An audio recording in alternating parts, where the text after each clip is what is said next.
साथियों, स्वागत है आपके अपने YouTube channel dear brother knowledge TV पर। दोस्तों, आज के इस वीडियो में हम बायोलॉजी का नेक्स्ट इम्पोर्टेंट टॉपिक सेल के बारे में पढ़ेंगे।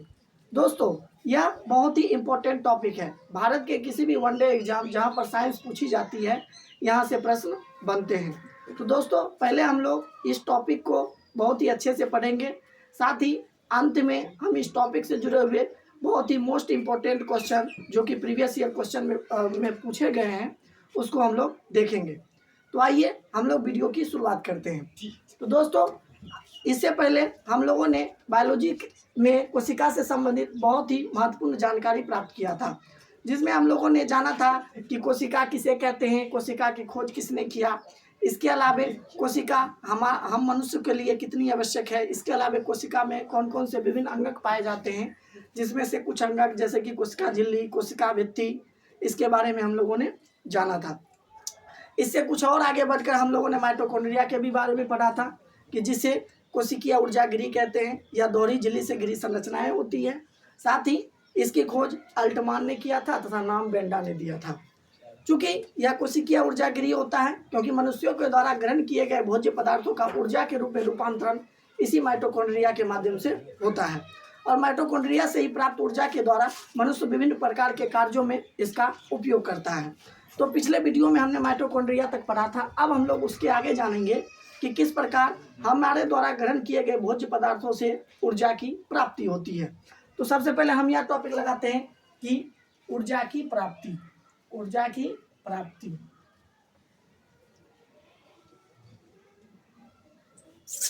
दोस्तों, ऊर्जा की प्राप्ति श्वसन क्रिया के फलस्वरूप होती है, क्योंकि हम मनुष्य सांस लेने के रूप में सांस लेते हैं और सांस के रूप में हम लोग ऑक्सीजन गैस का इस्तेमाल करते हैं। यह ऑक्सीजन गैस क्या करता है, हमारे द्वारा ग्रहण किए गए भोज्य पदार्थ जो कि हम लोग कार्बोहाइड्रेट के रूप में भोज्य पदार्थ ग्रहण करते हैं, उस कार्बोहाइड्रेट पर क्रिया करके उसे ऊर्जा के छोटे छोटे अणुओं में बदल जाता है, जिसे हम लोग एटीपी के रूप में भी जानते हैं। तो हम जानते हैं कि किस प्रकार ऊर्जा के रूप में बदलती है। तो सबसे पहले हम लोग ग्रहण करते हैं कार्बोहाइड्रेट अर्थात C6H12O6। ये क्या है दोस्तों? कार्बोहाइड्रेट है। कार्बोहाइड्रेट है। अब हम लोग श्वसन की क्रिया में, जी हाँ दोस्तों, श्वसन की क्रिया में ऑक्सीजन गैस ग्रहण करते हैं। ऑक्सीजन गैस ग्रहण करते हैं। तो इस कार्बोहाइड्रेट पर इस ऑक्सीजन के द्वारा एक रिएक्शन होती है, जिसे हम लोग कैटाबोलिक रिएक्शन कहते हैं। जी हाँ दोस्तों, catabolic reaction, CATABOLIC, catabolic reaction. Catabolic reaction कहते हैं। इस रिएक्शन के फलस्वरूप कार्बन डाइऑक्साइड, जल के कुछ अणु और साथ ही ऊर्जा के अणु की प्राप्ति होती है, और ऊर्जा के 36 अणु प्राप्त होते हैं। तो हमने देखा कार्बोहाइड्रेट जो कि हम लोग भोजन के रूप में ग्रहण किए, उस पर ऑक्सीजन के द्वारा अर्थात श्वसन के द्वारा लिए गए ऑक्सीजन के द्वारा उस पर क्रिया हुई, और वह कौन सी क्रिया थी? तो वो कैटाबोलिक रिएक्शन थी। इसके फलस्वरूप कार्बन डाइऑक्साइड बना, हाइड्रोजन ऑक्साइड अर्थात जल की प्राप्ति हुई, और 36 एटीपी अणु की प्राप्ति हुई। यदि आप इसे संतुलित करते हो तो किस प्रकार करोगे? ऑक्सीजन के पहले 6, कार्बन डाइऑक्साइड के पहले 6 और जल के अणुओं के पीछे 6 लगाते हैं। यह एक संतुलित रिएक्शन होगा, क्योंकि केमिस्ट्री में रासायनिक अभिक्रिया के अंतर्गत एक बहुत ही इंपॉर्टेंट टॉपिक है कि आप दिए गए समीकरण को आप किस प्रकार संतुलित कर सकते हैं। तो हमने देखा कि यह जो 36 एटीपी अणु है दोस्तों, यही ऊर्जा के अणु है। ऊर्जा के अणु, इसी एटीपी का इस्तेमाल मनुष्य ऊर्जा के द्वारा करता है। ऊर्जा की प्राप्ति होती है इसी एटीपी अणु के द्वारा। और यह कौन सा रिएक्शन है दोस्तों? कैटाबोलिक रिएक्शन है। कैटाबोलिक रिएक्शन क्या होते हैं? कैटाबोलिक रिएक्शन वैसे रिएक्शन होते हैं जिसमें जटिल अणु, और इसमें जटिल अणु के रूप में क्या है? कार्बोहाइड्रेट के जटिल अणु ऑक्सीजन की उपस्थिति में कई छोटे छोटे टुकड़ों में क्या हो जाते हैं? बट जाते हैं। इसलिए इस रिएक्शन को हम लोग कैटाबोलिक रिएक्शन कहते हैं। यहाँ जो एटीपी है, यही ऊर्जा के अणु को सूचित करता है। एटीपी इसका फुल फॉर्म होता है दोस्तों adenosine triphosphate. Adenosine triphosphate, Hindi में कहे तो एडिनोसिन ट्राइफॉस्फेट, यही ऊर्जा के अणु है। और दोस्तों एक एटीपी अणु से हम मनुष्यों को 7.3 कैलोरी ऊर्जा की प्राप्ति होती है।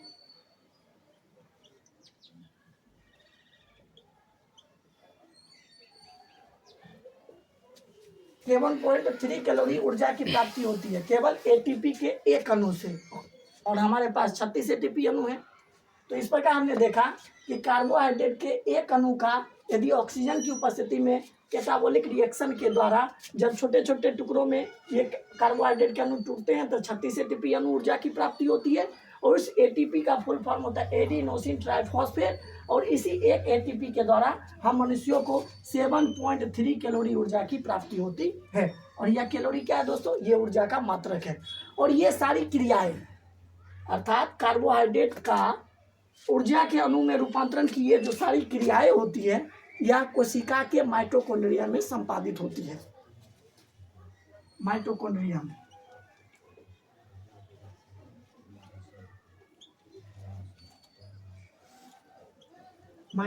में ऊर्जा निर्माण की क्रिया होती है।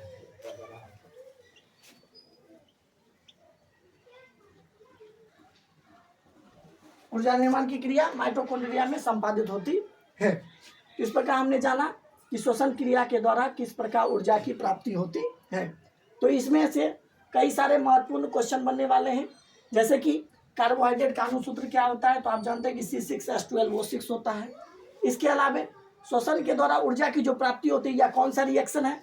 यह कैटाबॉलिक रिएक्शन है। प्रश्न पूछे जाते हैं कि किस रिएक्शन के द्वारा हमें ऊर्जा की प्राप्ति होती है, तो कैटाबॉलिक रिएक्शन के द्वारा। कैटाबॉलिक रिएक्शन क्या होते हैं? यह एक ऐसा रिएक्शन होता है जिसमें जटिल अणु क्या होते हैं, छोटे छोटे टुकड़ों में बट जाते हैं और हमें ऊर्जा की क्या करते हैं, प्रदान करते हैं, ऊर्जा प्राप्त करवाते हैं। और इसके अलावा एटीपी का फुल फॉर्म क्या होता है? एडिनोसिन ट्राइफॉस्फेट, जैसा कि आप जानते हैं। इसके अलावा ऊर्जा के एक एटीपी अणु से हमें कितनी ऊर्जा की प्राप्ति होती है? तो 7.3 कैलोरी ऊर्जा की प्राप्ति होती है। और ये सारी क्रियाएं कोशिका के किस अंगक में संपादित होती है? तो माइटोकॉन्ड्रिया में इस ऊर्जा निर्माण की प्रक्रियाएं संपादित होती है। इस प्रकार हमने इतना जाना। अब हम आगे देखते हैं।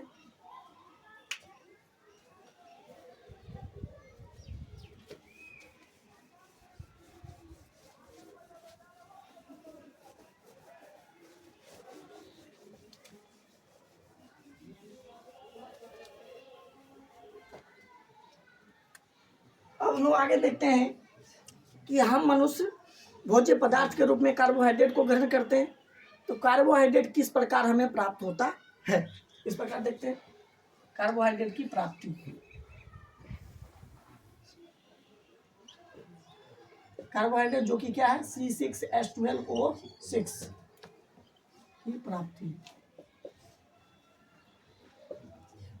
क्योंकि हम मनुष्यों को ऊर्जा इसी के द्वारा प्राप्त होता है, जैसा कि अभी आपने देखा था। देखो क्या करते हैं हम लोग, सबसे पहले CO2H2O, और यह कार्बोहाइड्रेट की जो प्राप्ति होती है यह पेड़ पौधों में प्रकाश संश्लेषण की क्रिया के दौरान होती है। यह कार्बोहाइड्रेट किस प्रक्रिया के द्वारा प्राप्त होती है? प्रकाश संश्लेषण।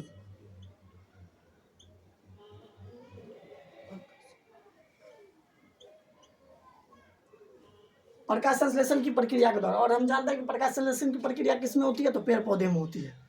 पेड़ पौधे प्रकाश संश्लेषण की प्रक्रिया के द्वारा ही भोजन तैयार करते हैं, और वह भोजन किस रूप में संचित रहता है पौधों में? इस कार्बोहाइड्रेट के रूप में संचित रहता है। तो वह पौधे क्या करते हैं?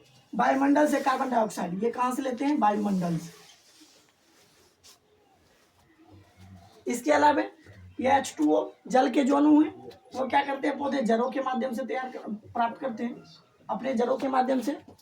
और इस जड़ के द्वारा जड़ों में जाइलम और फ्लोएम नामक उत्तक पाए जाते हैं पौधों में, और यह जाइलम क्या करता है? पौधे को जल की प्राप्ति करवाता है, जाइलम। इसके अलावा पत्तियों में, पौधे की पत्तियों में उपस्थित जो हरित लवक होते हैं, हरित लवक। इसके अलावा सूर्य के प्रकाश, सूर्य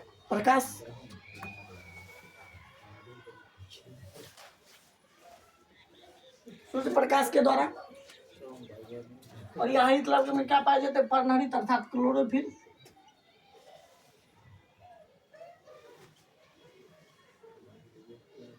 और यहाँ प्रश्न पूछा जाता है कि क्लोरोफिल में कौन से तत्व पाए जाते हैं, तो मैग्नीशियम पाए जाते हैं। तो आपने देखा कि पौधे क्या करते हैं, वायुमंडल से कार्बन डाइऑक्साइड, जड़ों में उपस्थित जल तथा पत्तियों में उपस्थित हरित लवक अर्थात पर्णहरित अर्थात क्लोरोफिल तथा सूर्य प्रकाश की उपस्थिति में क्या करते हैं, कार्बोहाइड्रेट पैदा करते हैं अर्थात C6H12O6। इसके अलावा ऑक्सीजन के अणु की भी प्राप्ति होती है और जल के भी अणु को क्या करते हैं, बाहर निकालते हैं। सॉरी, जल का अणु तो हो ही गया इसमें। तो ये जो अणु आपको प्राप्त हुए ये कार्बोहाइड्रेट,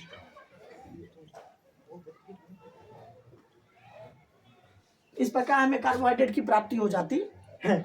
और यह दोस्तों यह कौन सा रिएक्शन है, इस रिएक्शन को कहते हैं एनाबॉलिक रिएक्शन।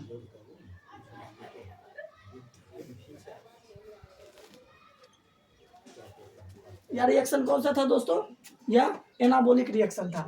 तो आपसे पूछा जा सकता है कि पौधों में कार्बोहाइड्रेट की जो प्राप्ति होती है वह किस प्रक्रिया के द्वारा होती है, तो प्रकाश संश्लेषण प्रक्रिया के द्वारा पौधे भोजन तैयार करते हैं। किसकी उपस्थिति में, कार्बन डाइऑक्साइड, जल, हरित लवक में उपस्थित क्लोरोफिल तथा सूर्य प्रकाश की उपस्थिति में पौधे अपना भोजन कार्बोहाइड्रेट के रूप में बनाते हैं। इसके अलावा ऑक्सीजन के अणु को भी क्या करते हैं, उत्सर्जित करते हैं, निकालते हैं। और यह प्रक्रिया संपूर्ण पौधे की पत्तियों में ही होती है। और यह कौन सा रिएक्शन है, यह एनाबॉलिक रिएक्शन है। तो एनाबॉलिक रिएक्शन किसे कहते हैं दोस्तों, तो एनाबॉलिक रिएक्शन वैसे रिएक्शन होते हैं जिसमें कई छोटे छोटे अणु, पदार्थों के कई छोटे छोटे अणु आपस में जुड़कर एक बड़े अणु का निर्माण करते हैं। इससे पूर्व हमने पढ़ा था कैटाबॉलिक रिएक्शन। कैटाबॉलिक में बड़े अणु टूटकर छोटे छोटे अणु में बटे थे। और यहाँ एनाबॉलिक रिएक्शन में कई छोटे छोटे अणु, जैसे कि यहाँ देखते हैं कार्बन डाइऑक्साइड के अणु हैं, जल के अणु हैं, ये आपस में जुड़कर एक बड़े अणु अर्थात कार्बोहाइड्रेट का निर्माण करते हैं। इस प्रकार ये संपूर्ण रिएक्शन कौन से रिएक्शन हुआ, एनाबॉलिक रिएक्शन हुआ। इस प्रकार हमने देखा एनाबॉलिक और कैटाबॉलिक रिएक्शन। अब हम लोग आगे देखते हैं।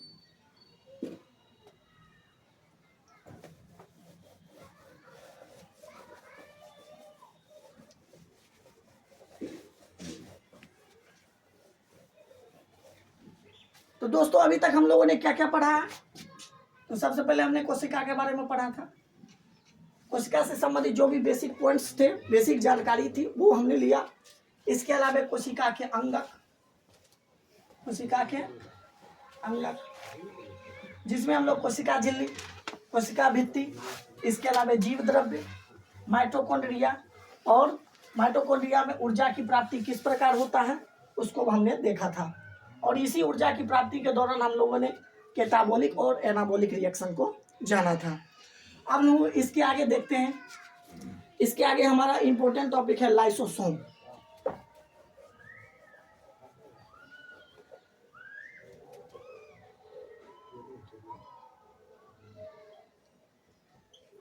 लाइसोसोम, लाइसोसोम क्या है, यह भी कोशिका का क्या है, एक अंगक है। अर्थात कोशिका में पाई जाने वाली ये क्या है, एक संरचना है। और यह लाइसोसोम कहाँ पाए जाते हैं, जंतुओं में पाए जाते हैं। जैसा कि आपको पता है जंतुओं में यह उपस्थित होता है।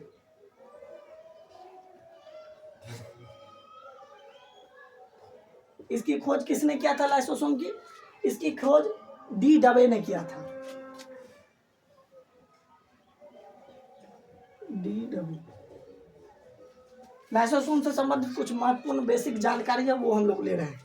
इसके अलावा इस लाइसोसोम को आत्महत्या की थैली भी कहते हैं।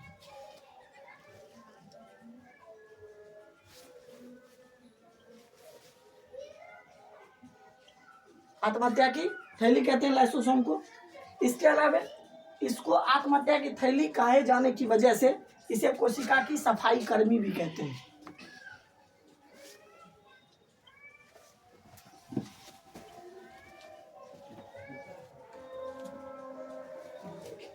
तो दोस्तों हम लोग यह जानते हैं कि इसे लाइसोसोम को आत्महत्या की थैली या फिर कोशिका की सफाई कर्मी क्यों कहते हैं। इसके पीछे का कारण यह है कि जब हमारे शरीर में, हम जानते हैं कि हमारे शरीर में लाखों कोशिकाएं बनती है, बिगड़ती है या फिर नष्ट होती है। यह लाइसोसोम क्या करता है, जब कोई कोशिकाएं क्या होती है, क्षतिग्रस्त हो जाती है, क्षतिग्रस्त हो जाती है किसी कारणवश, यह लाइसोसोम, जैसे मान लेते हैं ये कोशिका क्षतिग्रस्त हो गई, या कोशिका क्षतिग्रस्त हो गई, लाइसोसोम नामक जो संरचनाएं होती है या क्या करती है, इसके चारों तरफ आकर घिर जाती है। इसके चारों तरफ लाइसोसोम क्या करती है, इसको अपने चारों तरफ घेर लेती है। और इसके अंदर, इस लाइसोसोम के अंदर एक बहुत ही इंपॉर्टेंट केमिकल हाइड्रोक्लोरिक अम्ल पाया जाता है। क्या पाया जाता है? हाइड्रोक्लोरिक अम्ल अर्थात HCl।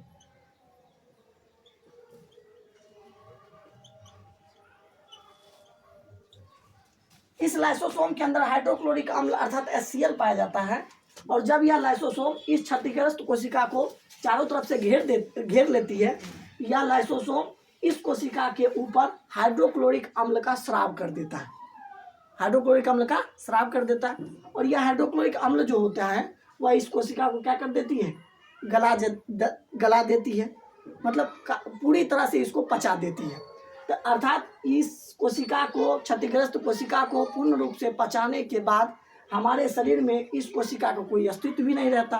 अर्थात यह हमारे शरीर में नष्ट हुई अर्थात क्षतिग्रस्त हुई कोशिका को पचाने में यह लाइसोसोम क्या करती है, मदद करती है। इसलिए इसे आत्महत्या की थैली कहते हैं। क्यों आत्महत्या की थैली कहते हैं? क्योंकि यह लाइसोसोम खुद फटकर हाइड्रोक्लोरिक अम्ल का स्राव करती है और खुद नष्ट होकर इस क्षतिग्रस्त कोशिका को नष्ट करती है, पचा देती है। इसलिए इसे आत्महत्या की थैली कहते हैं। और चूंकि कोशिका से इस क्षतिग्रस्त कोशिका को समाप्त कर देती है अर्थात उसकी सफाई कर देती है, इसलिए इसे कोशिका की सफाई कर्मी भी कहते हैं। यहाँ तक हमने जाना लाइसोसोम से संबंधित जो भी इंपॉर्टेंट फैक्ट थे उसको हमने देखा। अब लोग आगे देखते हैं।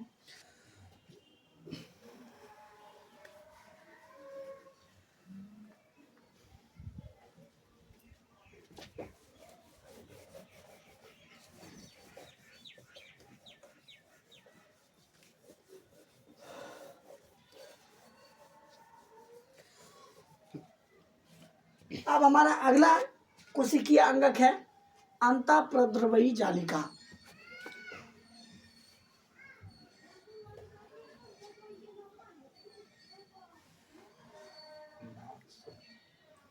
जिसको अंग्रेजी में कहते हैं इंडोप्लाज्मिक रेटिकुलम। इंडोप्लाज्मिक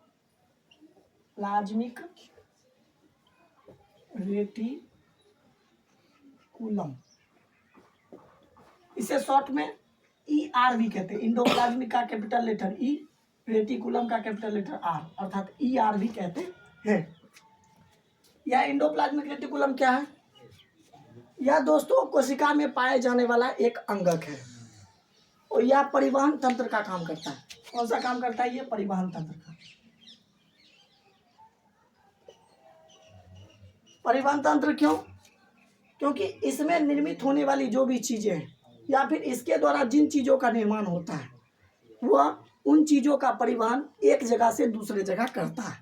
इसलिए इस अंतःप्रद्रवी जालिका को परिवहन तंत्र भी कहते हैं। और यह अंतःप्रद्रवी जालिका दो प्रकार की होती है। एक को कहते हैं चिकनी अंतःप्रद्रवी जालिका,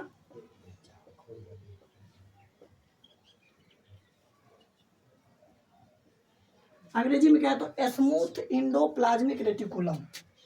स्मूथ ER मतलब इंडोप्लाज्मिक रेटिकुलम। और दूसरा होता है खुरदुरी अंतःप्रद्रवी जालिका।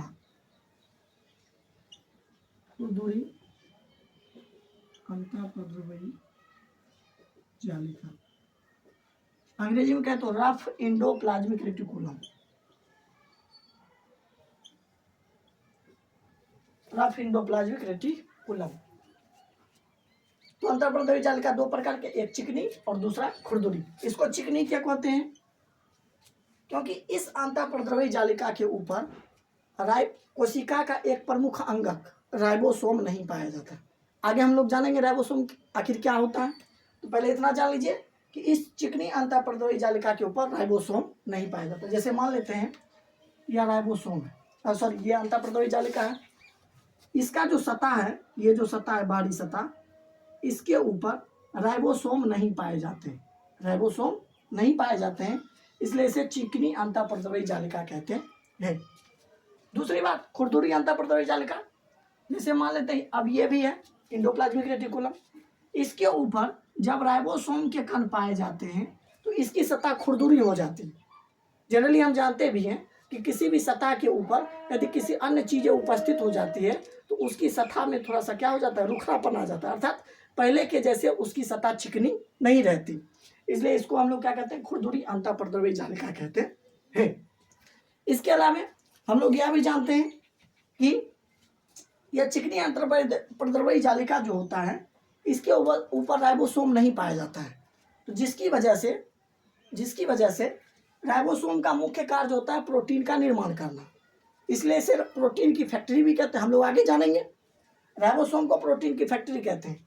तो इस चिकनी अंतःप्रद्रवी जालिका के ऊपर राइबोसोम नहीं होने की वजह से इसके द्वारा प्रोटीन का निर्माण नहीं होता। तो किसका निर्माण होता है, तो इसके द्वारा वसा का निर्माण होता है।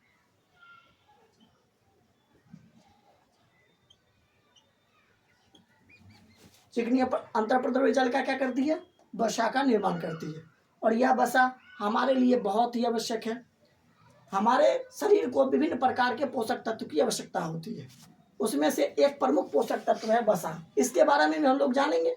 जब हम लोग पोषक तत्व का इम्पोर्टेंट टॉपिक देखेंगे तब उसमें इस वसा का अहम रोल रहने वाला है।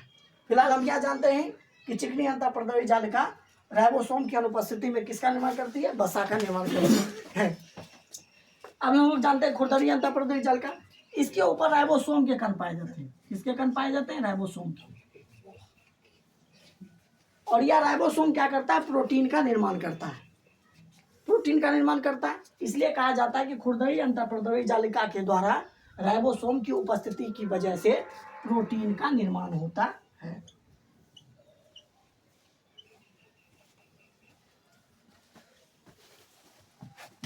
इस प्रकार हम लोगों ने अंतःप्रद्रवी जालिका अर्थात एंडोप्लाज्मिक रेटिकुलम के बारे में जाना। दोस्तों हम लोग मुख्य रूप से उन्हीं टॉपिक के अंतर्गत आने वाले उसी इम्पोर्टेंट पॉइंट्स को टच करते हैं जो आपके एग्जाम के लिए बहुत ही महत्वपूर्ण रहने वाला है। तो अंतःप्रद्रवी जालिका के अंतर्गत दी गई यह जो जानकारी है वो आपके एग्जाम के लिए बहुत ही महत्वपूर्ण रहने वाला है। अब हम लोग कोशिका के अगले अंगक को देखते हैं।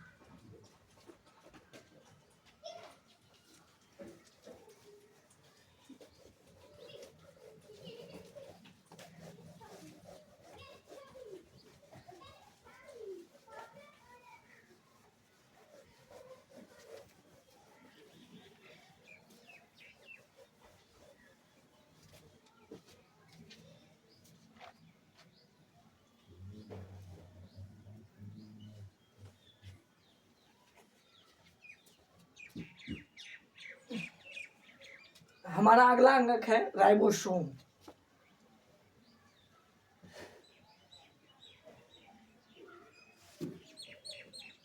राइबोसोम तो राइबोसोम के अंतर्गत कुछ जो इम्पोर्टेंट पॉइंट्स हैं, की पॉइंट्स हैं जो आपके एग्जाम के लिए बहुत ही महत्वपूर्ण रहने वाला है, उसी को हम देखते हैं। तो सबसे पहले राइबोसोम क्या है, तो राइबोसोम हमारे शरीर में पाई जाने वाली कोशिका का सबसे छोटा अंगक है। कोशिका का सबसे छोटा अंगक। कोशिका के अंदर विभिन्न प्रकार के अंगक पाए जाते हैं, उसमें सबसे छोटा है राइबोसोम। इसके अलावा राइबोसोम की खोज पैलेट ने किया था। किसने किया था, पैलेट ने।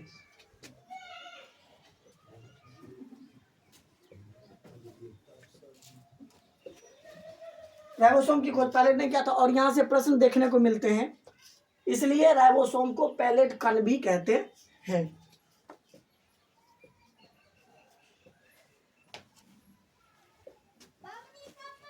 राइबोसोम की खोज पैलेट के द्वारा किए जाने की वजह से राइबोसोम को पैलेट कण भी कहते हैं। इसके अलावा यह राइबोसोम जो होती है वह झिल्ली रहित होती है।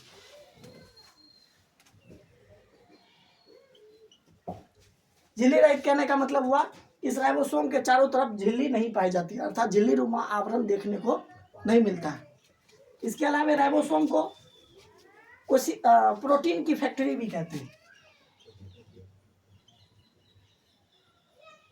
प्रोटीन की फैक्ट्री अर्थात कारखाना। राइबोसोम को प्रोटीन की फैक्ट्री अर्थात कारखाना कहते हैं, क्योंकि राइबोसोम में ही हमारे शरीर के लिए जो महत्वपूर्ण पोषक तत्व में से एक पोषक तत्व प्रोटीन का क्या होता है, निर्माण होता है। इसके अलावा इसे कोशिका का इंजन भी कहते हैं। कोशिका का इंजन क्यों कहते हैं? हम जानते हैं कि किसी भी फैक्ट्री में लगे हुए मशीन को चलाने के लिए हमको किसकी आवश्यकता पड़ती है? फ्यूल की, अर्थात ईंधन की आवश्यकता पड़ती है। ठीक उसी तरह हमारे शरीर में विभिन्न प्रकार की कोशिका पाई जाती है, असंख्य कोशिकाएं पाई जाती है। उन कोशिकाओं को जीवित रहने के लिए, उनके द्वारा किए गए कार्य को सुचारू रूप से करने के लिए हमको किसकी आवश्यकता होगी? इंजन की आवश्यकता होगी। और उस इंजन रूपी चीज़ों में किसका इस्तेमाल करते हैं? प्रोटीन का निर्माण करते हैं। इसलिए इसे कोशिका का इंजन भी कहते हैं, क्योंकि राइबोसोम के ही द्वारा प्रोटीन का निर्माण होता है। इसके अलावा यह राइबोसोम 2 प्रकार के होते हैं। यहाँ से प्रश्न देखने को मिलते हैं। राइबोसोम 2 प्रकार के होते हैं। एक को कहते हैं 70S राइबोसोम और एक को कहते हैं 80S राइबोसोम। जी हाँ दोस्तों, राइबोसोम 2 प्रकार के, एक 70S राइबोसोम और दूसरा 80S राइबोसोम। यह एस क्या होता है? यह एक कोफिशिएंट है जिसको हम लोग सेडिमेंटेशन कोफिशिएंट कहते हैं। सेडिमेंटेशन कोफिशिएंट नीचे लिख देते हैं दोस्तों, सेडिमेंटेशन कोफिशिएंट। सेडिमेंटेशन कोफिशिएंट कहते हैं। उसी प्रकार यहाँ भी इस एस का वही अर्थ है, सेडिमेंटेशन कोफिशिएंट। यह 70S राइबोसोम और सॉरी हाँ दोस्तों, यह सेडिमेंटेशन कोफिशिएंट क्या होता है? यह कोशिका में पाए जाने वाले राइबोसोम की संख्या को बताने में यह एस अर्थात सेडिमेंटेशन कोफिशिएंट क्या करता है? मदद करता है। आप यदि कोशिका में राइबोसोम की संख्या जानना चाहते हो तो उसके लिए आपको एस अर्थात सेडिमेंटेशन कोफिशिएंट का वैल्यू मान पता होना चाहिए। और यह 70S राइबोसोम कहाँ पाया जाता है दोस्तों? यह पाया जाता है आपको छोटे छोटे जो जीव पाए जाते हैं, सूक्ष्म जीव, जैसे बैक्टीरिया हो गया, वायरस हो गया, उसमें ये जीव पाए जाते हैं। प्रश्न पूछे जाते हैं 70S राइबोसोम कहाँ पाए जाते हैं? तो बैक्टीरिया में, वायरस में पाए जाते हैं। बैक्टीरिया में, वायरस में और इसी प्रकार के अन्य सूक्ष्म जीवों में ये पाए जाते हैं। इसके अलावा यह 80S राइबोसोम कहाँ पाए जाते हैं? यह जो विकसित कोशिकाएं हैं, हाँ, ये 70S राइबोसोम बैक्टीरिया और वायरस अर्थात खाने का मतलब हुआ या अल्प विकसित कोशिकाओं में यह 70S राइबोसोम पाए जाते हैं। लेकिन यह 80S राइबोसोम जो होता है वह विकसित कोशिका में,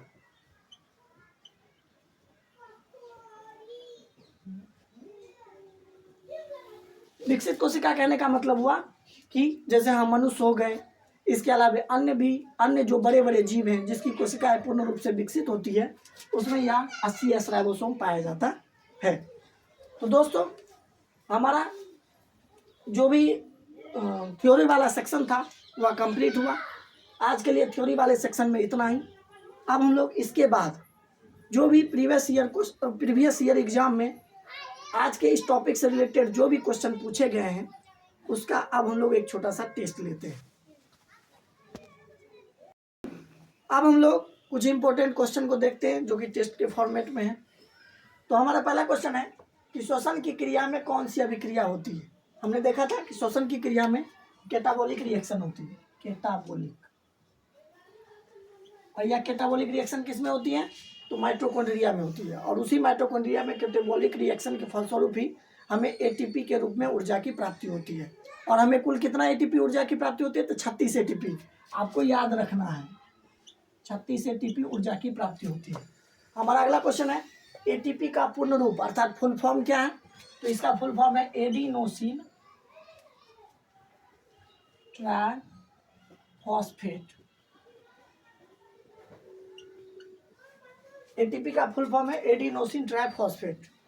हमारा अगला क्वेश्चन है एक एटीपी अणु से कितनी ऊर्जा की प्राप्ति होती है? एक एटीपी अणु से हम मनुष्यों को 7.3 कैलोरी ऊर्जा की प्राप्ति होती है। हमारा अगला क्वेश्चन है प्रकाश संश्लेषण की क्रिया में कौन सी अभिक्रिया होती है? प्रकाश संश्लेषण की क्रिया में एनाबॉलिक रिएक्शन होती है। श्वसन की क्रिया में कैटाबॉलिक और प्रकाश संश्लेषण की क्रिया में एनाबॉलिक। एनाबॉलिक रिएक्शन में क्या होते हैं? अणु जुड़ते हैं, छोटे छोटे अणु आपस में जुड़कर बड़े अणु का निर्माण करते हैं, जैसा कि हमने देखा था प्रकाशलेशन की प्रक्रिया में। और कैटाबॉलिक रिएक्शन में क्या होते हैं, बड़े अणु छोटे अणु में टूटते हैं, ये टूटते हैं, इसमें टूटने का काम होता है और एनाबॉलिक में जुड़ने का काम होता है। हमारा अगला क्वेश्चन है कि आत्महत्या की थैली किसे कहा जाता है। आप लोग पूर्ण रूप से परिचित है, आत्महत्या की थैली लाइसोसोम को कहा जाता है। क्यों कहा जाता है, क्योंकि यह कोशिका, क्षतिग्रस्त कोशिका के पाचन में क्या होते हैं, सहायक होते हैं, जैसा कि आपने देखा। हमारा अगला क्वेश्चन है बाहरी झिल्ली रहित माइटोकॉन्ड्रिया को क्या कहते हैं। बाहरी झिल्ली रहित माइटोकॉन्ड्रिया को क्या कहते हैं, माइटोब्लास्ट कहते हैं, माइटोब्लास्ट। हमने पढ़ा था कि माइटोकॉन्ड्रिया दोहरी झिल्ली से घिरी हुई संरचना होती है। इसके लिए हमने एक ट्रिक भी बताया था, महक। म से माइटोकॉन्ड्रिया, ह से हरित लवक और क से केंद्रक। अर्थात ये कोशिका में पाए जाने वाले जो ये 3 अंगक हैं, ये तीनों अंगक दोहरी झिल्ली से घिरी हुई संरचना वाले होते हैं, जिसमें से एक हमारा है माइटोकॉन्ड्रिया। और जब माइटोकॉन्ड्रिया की बाहरी झिल्ली हट जाती है तो ये बाहरी झिल्ली रहित हो जाते हैं, तो इस प्रकार के माइटोकॉन्ड्रिया को माइटोब्लास्ट कहते हैं। आप लोगों को याद रखना है। हमारा अगला क्वेश्चन है कोशिका का सबसे छोटा अंगक क्या है। कोशिका का सबसे छोटा अंगक है राइबोसोम।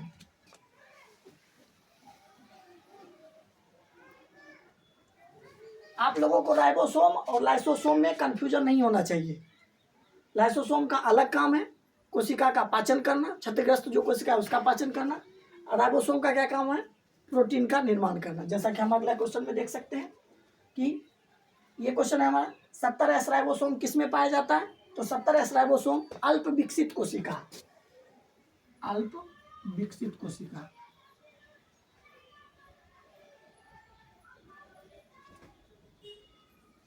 अल्प विकसित कोशिका कहने का मतलब हुआ वैसे जीव जिसकी कोशिकाएं पूर्ण रूप से विकसित नहीं होती है। जनरली एक कोशिकीय जीव, जैसे जीवाणु हो गए, विषाणु हो गए, प्रोटोजोआ हो गए, उसमें ये 70S राइबोसोम पाया जाता है। और दूसरा 80S राइबोसोम जो विकसित कोशिका, जैसे हम मनुष्यों की कोशिकाएं, हम मनुष्यों के शरीर में 80S राइबोसोम पाया जाता है। इसके अलावा और भी जो अन्य जीव हैं जिसकी कोशिकाएं पूर्ण रूप से विकसित है, उसमें 80S राइबोसोम पाए जाते हैं। तो यहाँ हेड लगा सकते हो, जैसे जीवाणु, विषाणु, प्रोटोजोआ, ये सारी चीज। हमारा अगला क्वेश्चन है कि प्रोटीन की फैक्ट्री अर्थात कारखाना किसे कहते हैं। तो प्रोटीन की फैक्ट्री या कारखाना किसे कहा जाता है, राइबोसोम को। क्योंकि राइबोसोम के ही द्वारा ही क्या होता है, प्रोटीन का निर्माण होता है। और ये राइबोसोम कहाँ पाए जाते हैं, तो हमने बताया था अंतःप्रद्रव्य जाल का 2 प्रकार थे, एक चिकनी और दूसरा खुरदुरी। और खुरदुरी के ही सतह के ऊपर यह राइबोसोम पाए जाते हैं, जैसा कि आपने देखा भी था। हमारा अगला क्वेश्चन है राइबोसोम की खोज किसने किया। तो राइबोसोम की खोज पैलेट ने किया था, पैलेट ने किया था। इसलिए यहाँ से एक क्वेश्चन पूछे जाते हैं कि पैलेट कण किसे कहते हैं। तो चूंकि राइबोसोम की खोज पैलेट ने किया था, इसलिए पैलेट कण के रूप में इस राइबोसोम को जाना जाता है। इस राइबोसोम को पैलेट कण भी कहते हैं, पैलेट कण भी कहते हैं। तो इस प्रकार आपने देखा कि आज की क्लास में पढ़ाई गई चीज़ों में से हमने हमारे द्वारा या जो भी 10 इंपॉर्टेंट क्वेश्चन थे जो कि प्रीवियस ईयर एग्जाम में पूछे गए थे, उसको हम लोगों ने सॉल्यूशन के साथ देखा।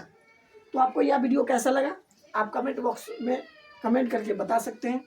इसके अलावा यदि आप इस चैनल पर नए हैं और हमारे द्वारा दी गई जानकारी आपको अच्छी लगती हो तो आप अपने दोस्तों में शेयर जरूर करें। बाकी हम लोग अगले क्लास में मिलते हैं एक नए टॉपिक के साथ। तब तक के लिए जय हिंद, जय भारत, वंदे मातरम।